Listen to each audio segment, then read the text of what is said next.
tonight on CBC Vancouver News. I usually get emails and calls from people saying, I want an EV. This is the one I'm thinking. Should I buy it? Electric vehicle supporters in BC praise Ottawa's new plan for rebates. How much could you save? Plus, they were very quick at implementing their secure and hold, and we were prepared and we had officers there quickly. Mounties in Coquitlam pieced together a second round of phone-in threats to schools. And short trip, sizable inconvenience. I know my wife could never get on here. We jump on board the floating workaround for an island in Delta cut off from the mainland. This is CBC Vancouver News.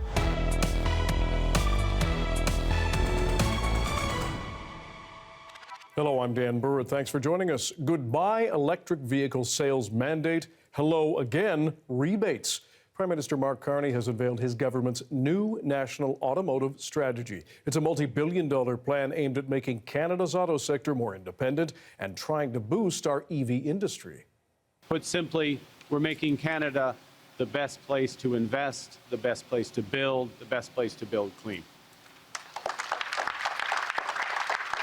Carney unveiled the announcement at an auto parts manufacturing centre north of Toronto. He's scrapping the Trudeau-era plan to eliminate gas-powered vehicle manufacturing altogether and instead incentivize EV purchases through a new consumer rebate program for EVs or hybrids that are built in Canada or in a country with which we have a free trade deal. He says the goal will be a 75% EV adoption rate by 2035.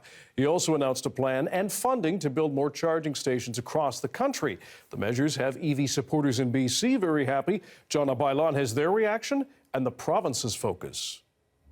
The return of EV rebates is prompting some optimism here in BC. I'm just now excited to see all the people starting to place orders and having conversations. I usually get emails and calls from people saying, I want an EV. This is the one I'm thinking. Should I buy it? The new federal rebates include up to $5,000 for battery electric and fuel EVs and up to $2,500 for plug-in hybrids.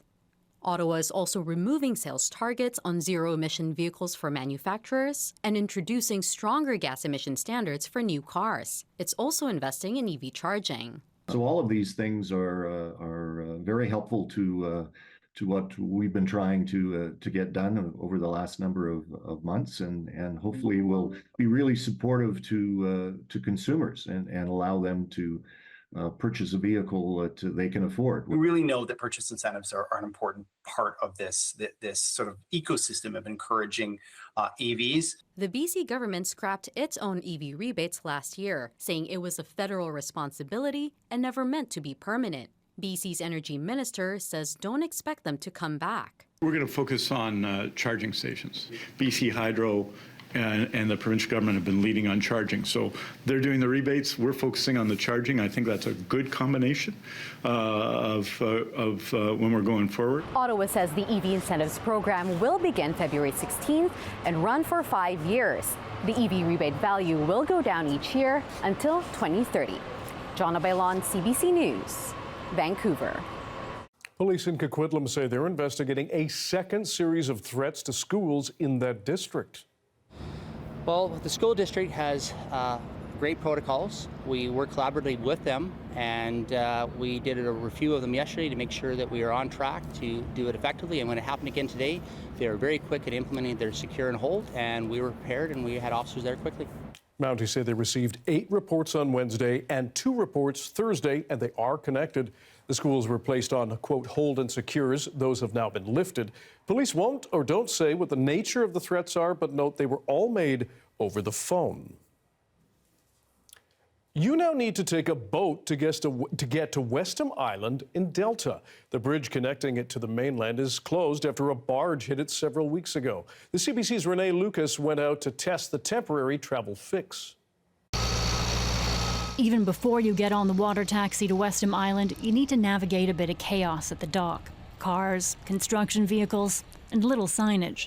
What's going on? How does this all work? This is the site of the pickup and drop off for the water taxi, as well as the large barge and the small barge. So this is basically ferrying everyone and all the supplies and equipment to and from Westham Island at the moment. Okay, but Bring it back. We get out of your car, you get in line, like where do you line up? What's the whole, like walk me through, so baby steps, hold my hand. Drive into the parking lot, you find some parking here and we'll try to open some up if we can, and then form a line over there. Over here? Nice and orderly. Right. And you can just walk down the dock there and hop on the water taxi. There it is. This comes every half hour, but it's actually been a little more frequent. So we've had sailings, yeah, right here, we'll take it, every 15 minutes or so. Let's get on. Okay, let's get on. I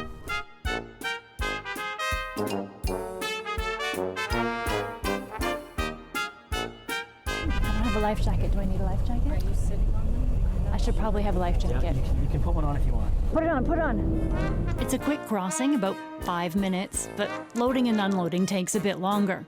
No, they got to do better than that. I mean, I know my wife does never get on here, you know. Residents have some suggestions. They should do the short run. You're suggesting route from there to the other side of the bridge, like where the shuttle is. Another, just like going across straight here, just south of the bridge. Okay. Just south of the bridge, but it's directly across. Yeah. I'll take that back to the team. Let's go see that. Yeah. The water taxi runs 24/7, but TransLink says between 10 p.m. and 5 a.m., travelers need to call ahead to get a ride. On the island, free 24-hour shuttles take people wherever they need to go. This islander says she's making the best of it. I think I've been going into town more often than not. Do you think it's somehow kind of brought the community closer together? 100%. 100%. And then you get to know your neighbors that you never knew before either. We missed the boat. We missed the boat. Wait. Oh, I guess they had to go. Sorry, guys. Bye. That's okay. They'll be back soon. TransLink warns the bridge repairs may take several weeks, but it will try to make the temporary solutions on land and water as smooth as possible. Renee Lucas, CBC News, Delta. There is some relief for provincial and local leaders after a meeting in Ottawa to push for federal help mitigating floods in the Fraser Valley. They were really productive. I'm really appreciative of how much they really understand the critical importance of this region. We were able to get commitments to come to the table together to work on flood mitigation in this area. Minister Green, Abbotsford's mayor, and the chief of the Sumas First Nation were in the nation's capital. The trio has not said how much federal funding is expected, but Green says there was a commitment to have elected representation at the planning table. The meeting follows damaging floods in December and the devastating atmospheric river in 2021. The recent stretch of warm weather on the South Coast is bad news for skiers, boarders, and mountains. The local snowpack is now sitting at 60% of the historical average for this time of year. Our season didn't really get going until just before the Christmas break, and we saw a massive amount of snow in a matter of 2 to 3 weeks. And then since then, that snowpack's been gradually disappearing with very warm temperatures and a number of atmospheric rivers. There are predictions for a warm spring as well, which could impact water levels this summer. Environment Canada says there doesn't look to be any snow in the short-term forecast. Now, these mild temperatures and lack of snow have hurt the North Shore ski hills. It is better news for some hikers. The Grouse Grind is open months ahead of schedule. More now from the CBC's Troy Charles. One look to the hills and it's evident the North Shore Mountains are yearning for snow. Grouse Mountain's main run is currently closed as it's looking more like a dirt field than a ski run. It's definitely spring-like marginal conditions for skiing, so the team is working really hard to maintain the terrain that we do have available. It's 15 degrees outside, the sun is shining, I'm wearing a short sleeve shirt, and on top of that, the Grouse Grind has opened, and you must be thinking it's April or May, but no, it's the first week of February. The grind usually doesn't open up until late spring.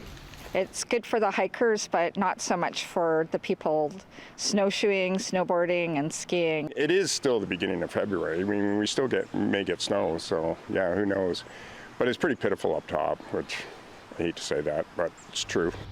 However, some folks are still taking advantage of the little snow there is. We caught up with Ronald Lamb, who's about to ski grouse for the second time this week. I mean, we are like happily dodging rocks, right? Because that feels like good training, but you can only dodge so much. Even one of the hibernating grizzly bears on grouse was seen walking around, perhaps wondering why it's so warm.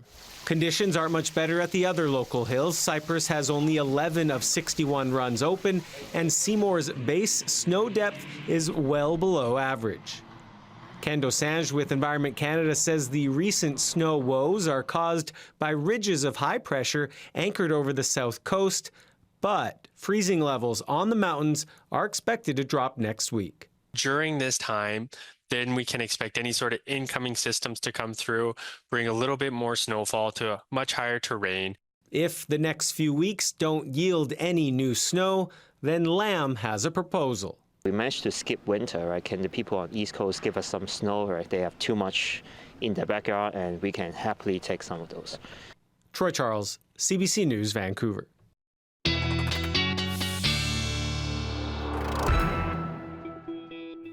Doris Madavi's here with the first look at the weather and temperature records broken. That's right. We're talking several dozen temperature records broken across BC and Alberta yesterday. And 2 of those are not daily temperature records, but monthly ones for parts of the Central Coast. We're going to take a closer look at this later in the show, but I wanted to highlight it. There's a few places to the province I want to visit to touch a little bit more on this warm weather that we've been experiencing. First, let's visit the South Island, where there are plum blossoms already out, along with a number of other blooms. I should say that this is not unheard of, but it is definitely unusual, especially to see them this magnificent this early. Then, if we want to go to a different part of BC, let's zoom into the far southeast, the East Kootenay region, and just south of Cranbrook, you can find, this is moving a little bit slower than I thought, Moyet Lake. This is a lake where for 50 years they've had an ice fishing competition. And I know it says fishing derby, but I think you can tell that it is meant to be an ice fishing event. But this is what Moyet Lake looks like right now. There's, yes, a tiny bit of ice there, but not looking at much. So plans are changing across BC as a result of this warm weather, not just in the mountains, but across the region. And so we'll be on the lookout for that. But a cooling trend is on the way. More on that later in the show. Okay, Doris, thanks very much. Thank you. Imagine getting a motivational speech from an Olympian right before they compete. Well, elementary students in a small northern BC community are enjoying just that from Italy's Olympic Village. Our Matt Preprost has more on the Canadian athlete they're cheering on. More than 100 students cheering and stomping in unison as Canadian luger Devin Wardrope gets ready for his first Olympic Winter Games, a sport many of these students are just learning about. It's kind of like a flat toboggan with but it's metal, and you lay on it, and you have to grab onto these metal bars and go like this, and you go up to 125 miles per hour down the track. The whole school has been getting to know the Calgary-based luger as part of the virtual mentorship program Classroom Champions, aimed at bringing athletes into local schools. Wardrope has been inspiring students to follow their passions, set goals, and persevere through adversity. Actually, that was the neatest topic for them to cover because Devin this year was having to demonstrate some perseverance as well. He went through a couple injuries earlier in the season, and he had to continue, right? Push through that, and it was good for the kids to see that. Students held a school-wide celebration for Wardrope in the days leading up to the Winter Olympics, marking the start with their own torch relay, thankful for the lessons that they've learned. How to be kind to others and how to set good goals for yourself. You have to eat healthy to get strong, and you have to get exercise for you to succeed in your goals and go to the Olympics. When men's luge hits the track in Italy at Milano Cortina 2026 on February 11th, students will be watching from the other side of the world in northern BC, cheering at full volume. Hopefully Devin wins, and hopefully Team Canada takes home gold. Everybody's united and cheering for Devin. He's an easy guy to kind of get behind and unite our school in that mission to cheer him on. Matt Preprost, CBC News, Poughkeepsie.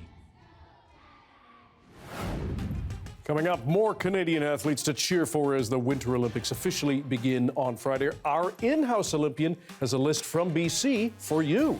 Next.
Surrey's police chief says he welcomes the new community advisory group now set up to improve communication between forces and the public around extortion. The province has appointed a former senior Mountie to lead that group. It's important that we hear from the community. It's important that we respond to community needs. And this will fill a really good, I'll say, little bit of a gap that we have. And I look forward to working with them. The government says it will also replace 4 Surrey Police Board members with people picked by the mayor and public safety minister. North Island College in Courtenay is about to suspend more than a dozen programs.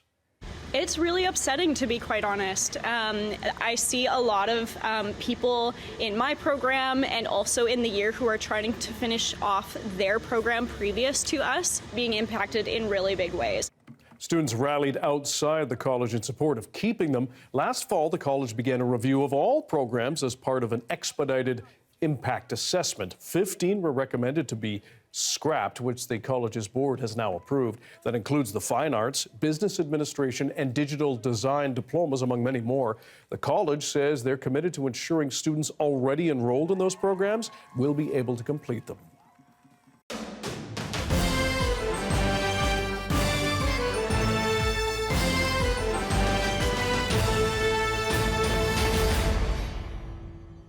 We are one day away from the Winter Olympics in Italy, and the athletes are gearing up for perhaps the biggest moments in their careers. That includes a number of BC Olympians. And our in-house Olympian Karen Larson joined Leanne Young earlier in the day to share some names and faces for you to watch. We're going to start up at Whistler. A shout out to the Whistler Mountain Ski Club. Cam Alexander and Jack Crawford in men's downhill. That goes on Saturday morning here. There they are after coming first, that's Crawford, and third, that's Alexander, at the legendary Kitzbühel Hahnenkamm downhill last year. You know, really channeling the spirits of the crazy Canucks from, 50 years ago. The track the men are skiing on in Italy is the Bormio World Cup downhill. They've both been on the podium there in past years as well.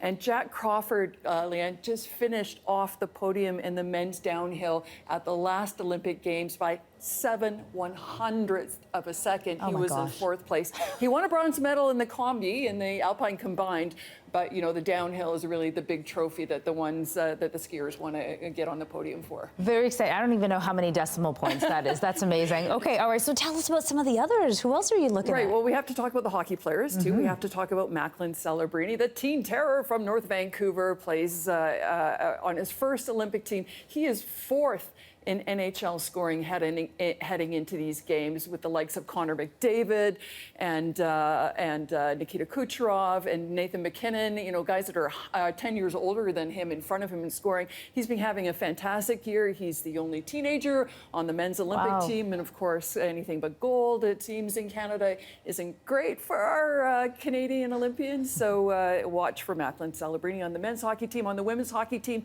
Vancouver Golden Knights forward Jen Gardner is one to watch. She's, been a real stalwart on this first-year team in the PWHL so far this year. She's from Surrey, of course.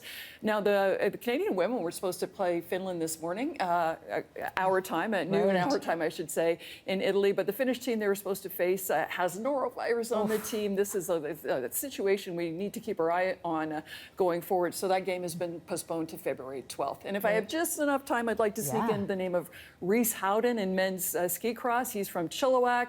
He is leading the World Cup Tour heading into these Olympics. He was the World Cup Tour winner, the Crystal Globe winner last year, and he just seems like he's been unstoppable over the last calendar year. So keep an eye out for that name in men's ski cross. That's Rhys Howden from Chilliwack. Okay, some amazing BC athletes to be watching.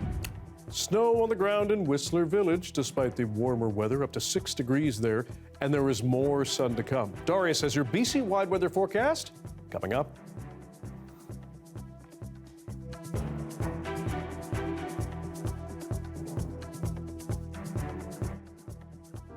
I think it's important to give a human face to the stories that we hear every day, the people that they affect. And I think talking to those people is what really gives us the true sense of the impact of the stories that we're hearing.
More in our top story. Prime Minister Mark Carney outlining his government's new auto industry strategy, a sweeping multi-billion-dollar plan to jumpstart car and truck building in this country and help Canadians buy more electric vehicles. Here's Ashley Burke.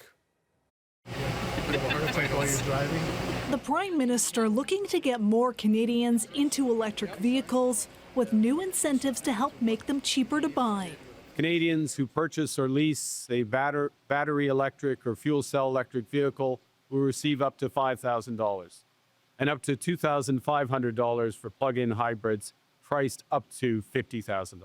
It's part of Canada's new auto strategy that includes $6 billion towards consumer and business incentives to buy and build electric vehicles in Canada, and a fund to build more charging stations across the country so consumers make the switch. Too many Canadians worry about being able to reliably get charging on journeys, especially in rural and northern communities. The new roadmap also moves away from Justin Trudeau's EV mandate that required all new vehicles sold in Canada to be electric in a decade. Canada will set a new, more ambitious, sovereign path to reduce automobile emissions. Carney's government has set a new goal that 75% of new vehicles should be EVs by 2035, using tougher emission standards instead. We're giving the industry the flexibility how they achieve that, whether through plug-in hybrids, EVs, more efficient ICE vehicles. This new strategy is aimed at helping the auto sector getting hit hard by Donald Trump's tariffs by making it a global leader on EVs. But the opposition is taking aim. Delays in abandoning this original Liberal EV mandate left uncertainty and have really left the sector in limbo, and jobs were lost and confidence was eroded. The auto policy of the current government has been erratic. You know, they took away the EV rebates and then they put it back in. The government's goal with this auto strategy is to position Canada away from the U.S. Carney says Ottawa is exploring a new system that will reward Canadian automakers for staying and investing in Canada as Trump tries to lure them to the U.S. Ashley Burke, CBC News, Ottawa. So how is the federal government's new automotive strategy going over with the industry and car buyers? We asked Jennifer LaGrassa to find out. We will not miss this opportunity. And for many in Canada's auto industry, Prime Minister Mark Carney's new plan is a swing and a hit, especially because it scraps the Trudeau government's electric vehicle mandate, which would have required all new cars sold in Canada to be electric by 2035. Getting rid of the mandate provides some relief for companies at a very challenging time. Carney now easing off, aiming for a 75% EV adoption rate by 2035 and 90% by 2040. His new incentives to lure more EV manufacturing here is being welcomed by industry leaders. I'm very happy with it because it's complex. It addresses the demand side and the supply side. More manufacturing would also help secure jobs during a tumultuous time for the auto industry. Unifor, the union representing Canada's auto workers, cautiously optimistic. We need a principle that says if you're going to sell in Canada, you have to build in Canada. And how that flushes out is going to be critical. Unifor says it plans to keep a close eye on the details in the coming weeks. Its priority not only on keeping jobs, but reviving idled plants that still have some workers in limbo. We can buy what we build. The government hoping to encourage that by bringing back rebates. They ended early last year and EV sales took an immediate hit. But will the new rebate plan be enough to reel in buyers? I still don't think it's enough. It helps a lot, and the rebate is very motivating. I don't know if I'm 100% sold on it yet. The rebates kick in on February 16th and are set to expire in 2030. All of it, the industry hopes, enough to supercharge Canada's EV market. Jennifer LaGrassa, CBC News, Windsor, Ontario. Several Toronto police officers are under arrest accused of corruption involving organized crime. As Thomas Dagley explains, the allegations include accepting bribes, aiding drug traffickers, and leaking personal information. Two cars in front of them just wandering down the middle of the road. It all began with a dramatic takedown last June near Toronto. Officers watched from above as suspects rammed a police vehicle in the driveway. The case leading investigators to uncover a murder plot, shootings, extortion, all with ties to alleged police corruption. This includes 7 police officers employed by the Toronto Police Service and 1 retired member.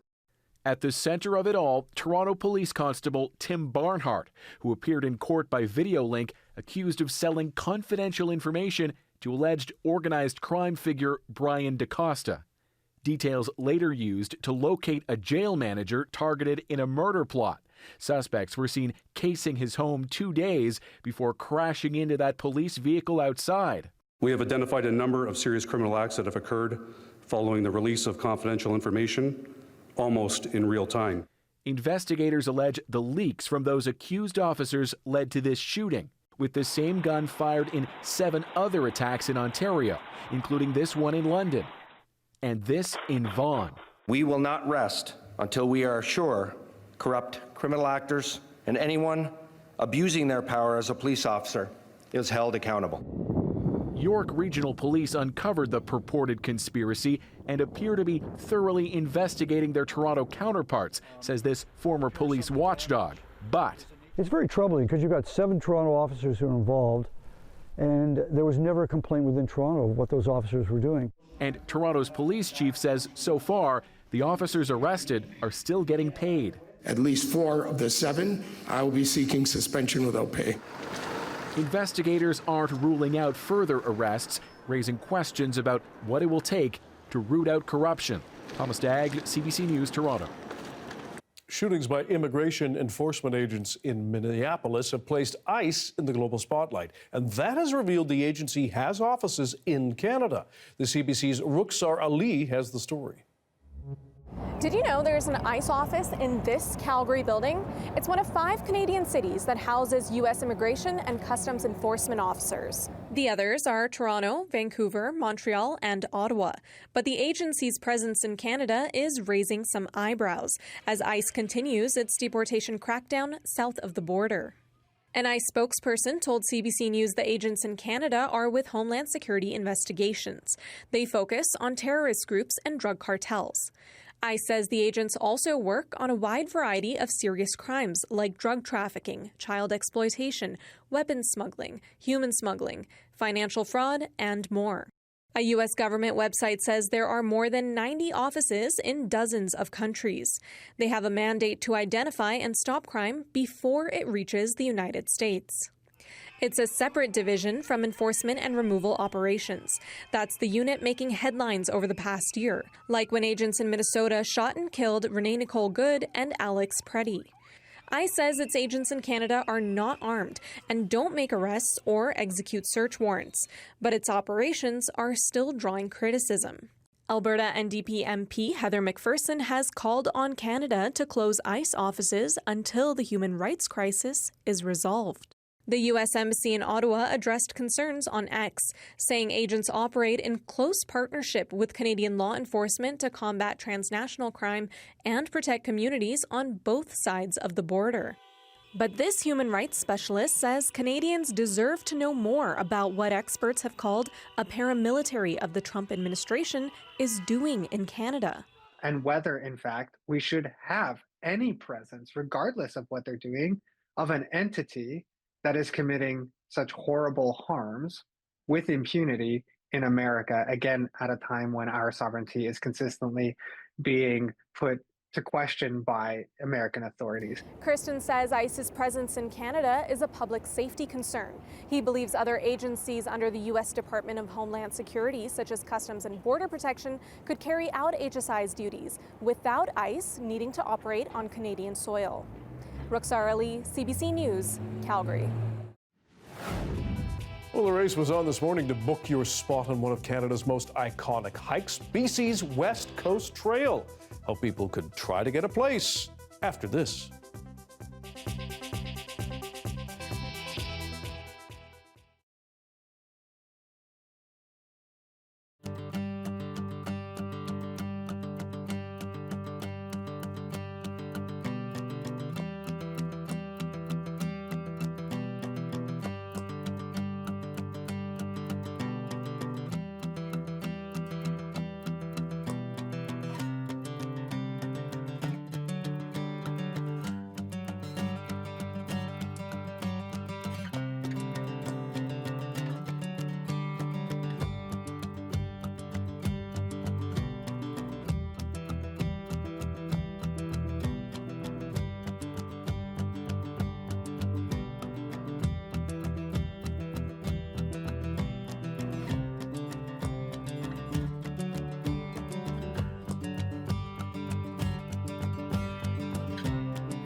Reservations for the famed West Coast Trail on Vancouver Island opened this morning, and thousands of people clambered to secure permits.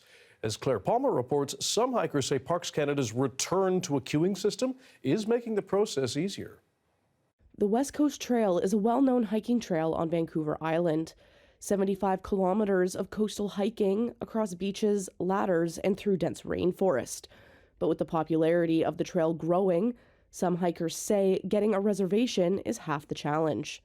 I always say half the battle is getting to the West Coast Trail and the other half is exiting the West Coast Trail, because it's just it's a lot to navigate. Vancouver resident Colin Gartner has hiked the West Coast Trail 7 times, but was one of the lucky ones to snag a reservation when it opened Thursday morning. He says he was behind 3,000 other hikers. He says the queuing system that Parks Canada returned to this year makes the process much easier compared to last year's first come, first served system. The queue system just seems more fair to me because, like I said, it is more of a lottery system as opposed to everybody let in and it's whoever got the fastest fingers type of thing. Gartner says their strategy to making sure you get your preferred dates. Part of it is hiking solo or in small groups and being flexible with dates. The other part, cheat a little bit, have a few different browsers open, because each browser you have open gets a unique Hewitt ID. So it's like having, you've got multiple reservation pages open. So you increase your chances of getting a low number when you get put into the queue. Reservations were initially set to open in January, but was delayed due to a technical issue with the website. Parks Canada couldn't confirm how many people secured permits Thursday when reservations first opened, but says the trail welcomes 7,000 to 8,000 people every year. Enjoy the trail. I'm jealous of first-time hikers because I remember what it was like the first time I did it. It was a brand new experience, new trail, but enjoy it. Train for it, though. Prepare for it. As for those who didn't get reservations, don't give up. Don't give up because days will open up. Claire Palmer, CBC News, Nanaimo.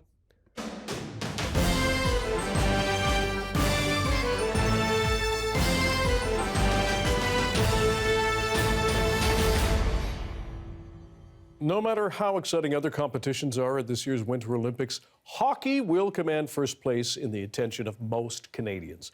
And that game that will get the most attention will be Canada versus USA. The CBC's Briar Stewart now on how this year's stakes feel higher than ever. This should have been the moment that Canada's women's team faced off with Finland in their first game of the Olympics, but it's been postponed until the 12th. The Finnish team is sick with norovirus. Hockey fans, including many Canadians, are no doubt disappointed by the delay. But when it comes to the competition on the ice, there's really only one matchup that everyone is focused on. Puck down low, shot, scores! It's Poulet again! Canada versus USA. It's a historic rivalry for both the women and the men. The golden goal! And Canada! A win has always been a matter of national pride. How would you describe the U.S.-Canada rivalry? Yeah, I mean, that's something that's probably one of the best in the sport. I've seen it on TV when I was a kid, and now being part of it, that's what you want. Canada's women are heading into the tournament with swagger, but know they're up for a tough match against the Americans, who won their first game Thursday with the U.S. Vice President watching on. It's always a battle, and there's no love lost there for sure. And it's hard for anyone to completely dismiss that this time the stakes feel different. Say, can you see? Last year, Canadian fans booed the U.S. national anthem during the Four Nations face-off, a response widely seen as a rebuke to all of the talk out of Washington about Canada becoming the 51st state. Canada won that final in overtime and will be looking for gold in Milan.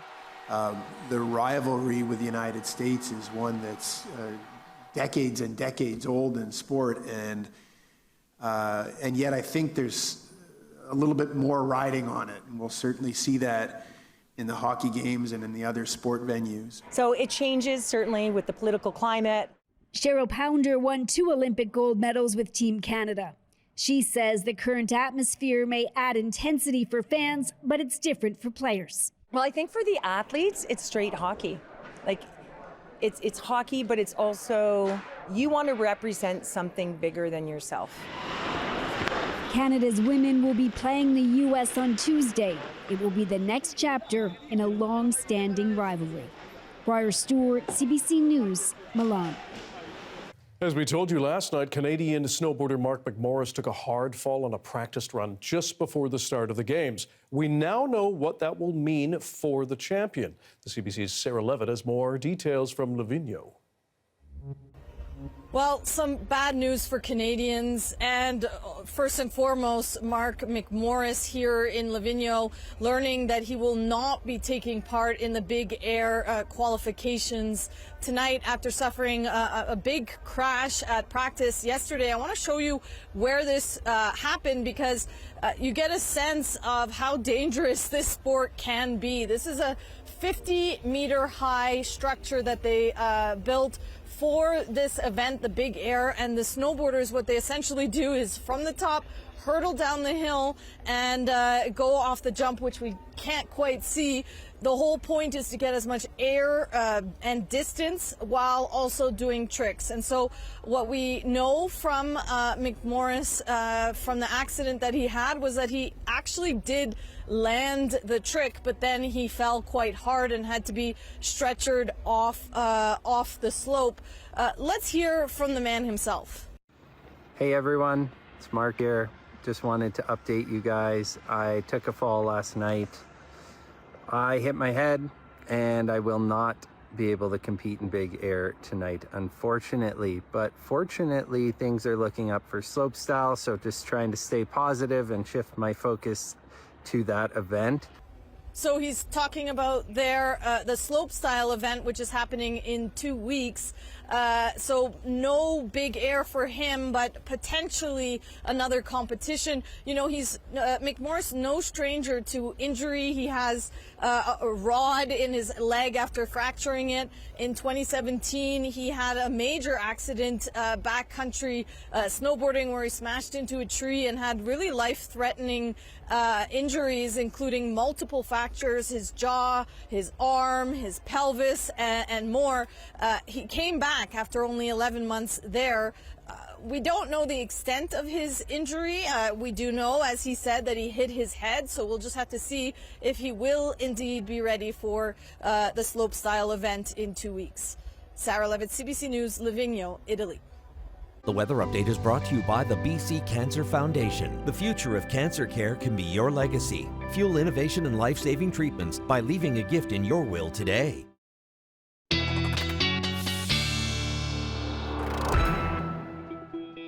Darius Madavi here with the BC-wide weather forecast to keep looking at those temperature records in Bella, and other places and seeing the grouse grind open. Ooh, That's dear. I mean, there is winter left, but... I know we looked at this earlier, but I have to show it again to just drive home how unusual these temperatures are. These are temperature records for sure. We looked at the blossoms that we've seen on the South Island earlier in the show as well, the lack of ice on many of the lakes in the interior.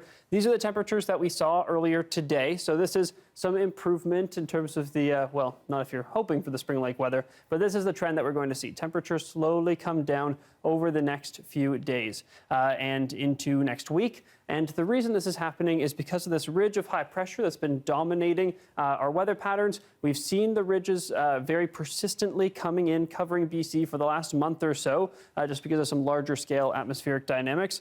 But this is going to be changing soon. Every time one of these has broken down recently, we've seen a brief bout of rain for the south coast, and then very quickly another one is built in.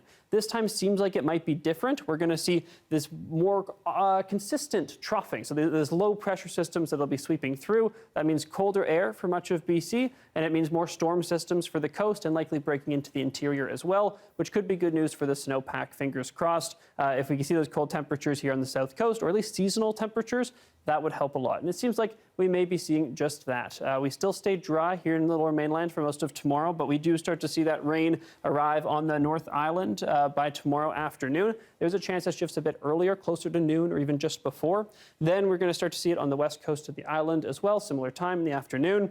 By Saturday night, tonight, we're seeing it break into the lower mainland and up on the local mountains, up by Whistler as well. The rain will be heavy at times on parts of the island. Little pockets of mixed precipitation there, but the freezing levels are going to remain pretty high on Saturday. Once we get into Sunday, we see more sporadic showers coming in. I will say this model is a little bit more conservative with the showers than I would say is probably likely. We'll probably see more showers than this across the south coast on Sunday, but that will also be coming as more snow, more flurries at those upper elevations, which is good. Some of that rain also and snow breaking into the southern interior, the more northern sections of the province as well. Much more sporadic in the south, but the central interior may get some good precipitation.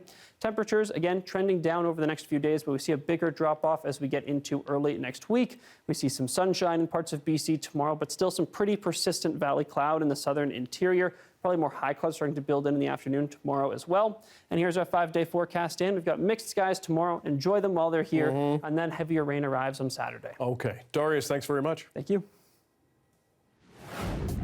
A new food court in Richmond is offering a Cantonese staple all day, and you might not believe the price. Stick around.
Hi, I'm Amy Bell, and this is your CBC Inbox. Ring in the Year of the Horse with CBC at the Vancouver Chinatown Spring Festival Parade on Sunday, February 22nd. Join us along the parade route and celebrate the Lunar New Year. And never miss a special programming series, event, or contest. Subscribe to CBC's e-newsletter and keep connected with us.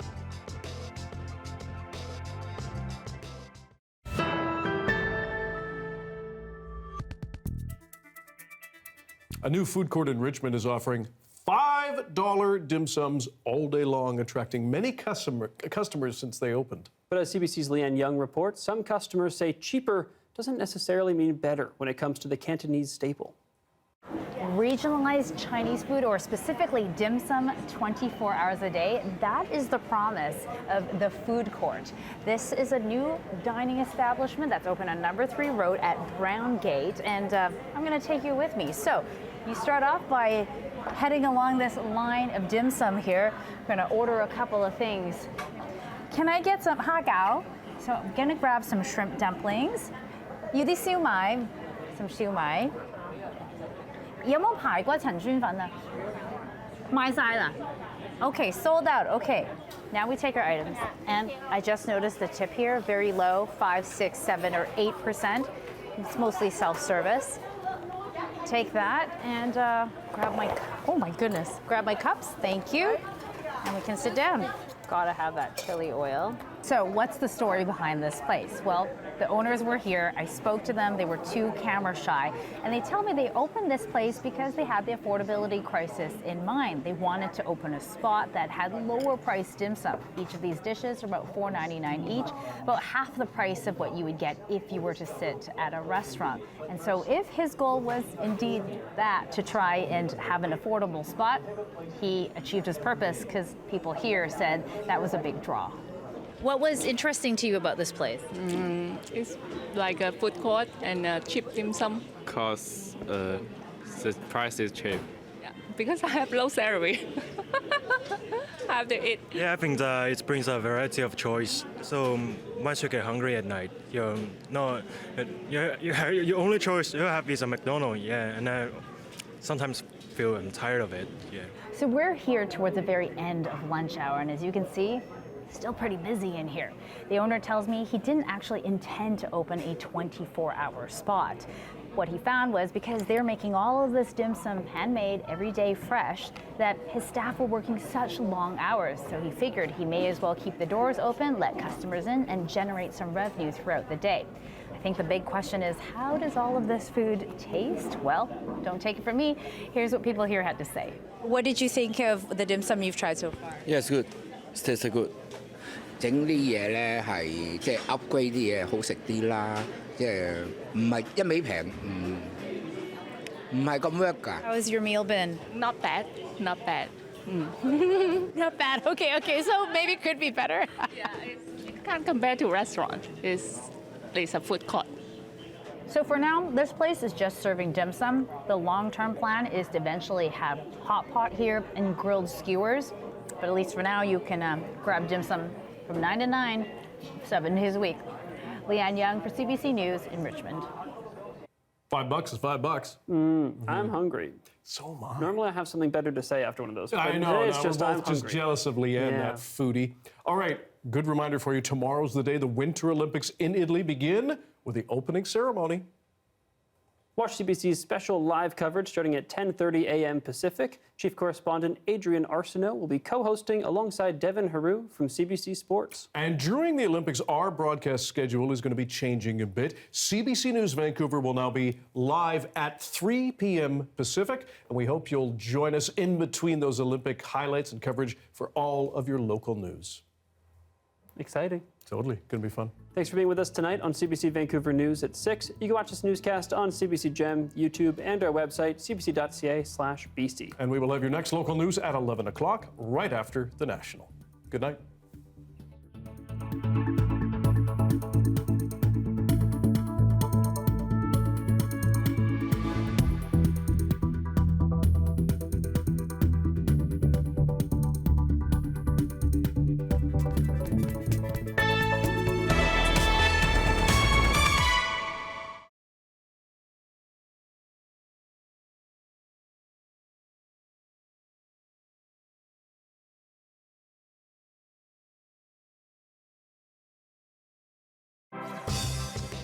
I'm Amy Bell, and this is your CBC Inbox. Ring in the Year of the Horse with CBC at the Vancouver Chinatown Spring Festival Parade on Sunday, February 22nd. Join us along the parade route and celebrate the Lunar New Year. And never miss a special programming series, event, or contest. Subscribe to CBC's e-newsletter and keep connected with us.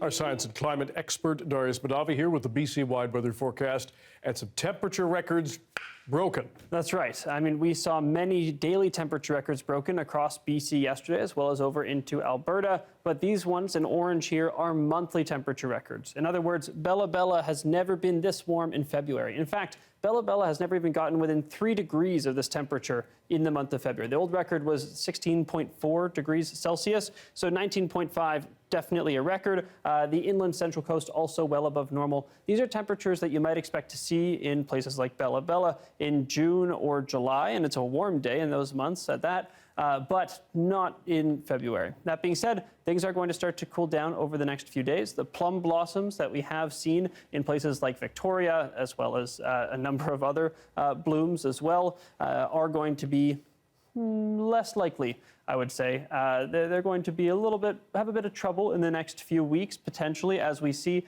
cooler temperatures move in. This ridge of high pressure from the south that's ushering in that warm air from down below is going to be moving off, and then we have a series of troughs, so these low pressure systems that are more typical of a BC February, moving through over the next probably week or two at least. So as we see that, we're going to see more heavy rain come in, this time focused more on the south coast. So expect heavy rain at times on Vancouver Island and parts of the lower mainland. And it'll also be becoming snow pretty quickly towards the end of the weekend, Sunday and Monday, even on the local mountains. So good news there. Good news for people who want to get up and do some winter sports. Temperatures fall a little bit more slowly in parts of BC, but we're still trending down. And as we head into tomorrow, fair amount of sunshine still in many places, but that cloud will be creeping in earlier for Vancouver Island, especially. We're going to see that rain probably start for the North Island and West Coast by noon tomorrow.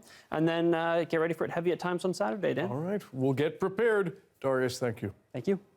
And thank you for joining us on CBC Vancouver News. For news at any hour, please check our website, cbc.ca/BC. Your next local news is on the early edition on CBC Radio 1. That starts tomorrow morning at 5:30. Good night.